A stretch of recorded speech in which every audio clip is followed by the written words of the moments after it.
Penuntun Saat Teduh Sinode Gereja Kristen Jakarta, Kamis 2 Desember 2021. Kekuatan dalam firman-Nya, Yesaya 40 ayat 27-31. Mengapakah engkau berkata demikian, hai Yakub, dan berkata begini, hai Israel? Hidupku tersembunyi dari Tuhan, dan hakku tidak diperhatikan Allahku. Tidakkah kau tahu dan tidakkah kau dengar? Tuhan ialah Allah kekal, yang menciptakan bumi dari ujung ke ujung. Ia tidak menjadi lelah dan tidak menjadi lesu, tidak terduga pengertiannya. Dia memberi kekuatan kepada yang lelah dan menambah semangat kepada yang tiada berdaya.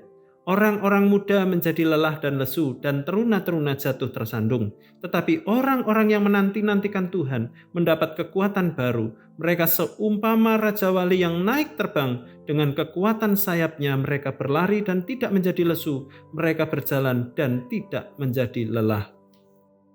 Pada saat-saat terburuk dalam hidup ini, Anda mungkin akan memandang ke atas dengan putus asa dan berseru, "Apa yang harus saya lakukan sekarang?" Apalagi berikutnya, saya sudah tidak kuat lagi menghadapi semua ini. Dalam nas ini, firman Tuhan menyapa umat Israel di tengah penderitaan dalam pembuangan. Firman Tuhan berkata, "Hiburkanlah umatku, bahwa keselamatan Tuhan akan datang." Allah hendak mengajarkan umatnya bahwa di tengah-tengah pergumulan mereka ada kekuatan dan penghiburan, pengharapan dan keselamatan yang Allah sediakan. Ada 3 pelajaran penting yang dapat kita ambil dalam bacaan hari ini.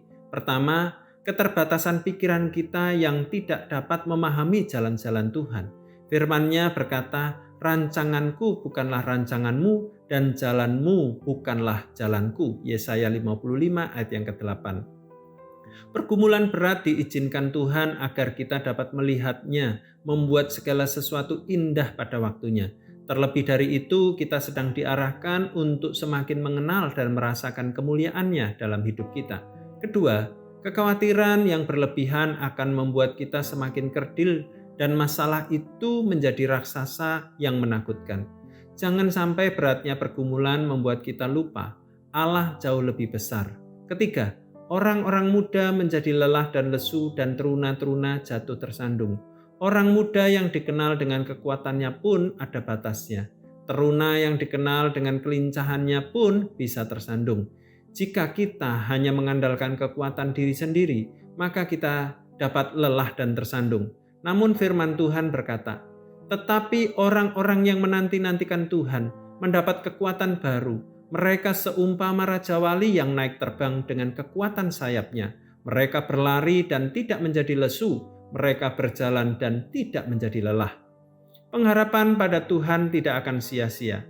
Ia yang memberi kekuatan, Ia juga akan memberi kelepasan. Nantikan Tuhan artinya selalu berharap kepadanya.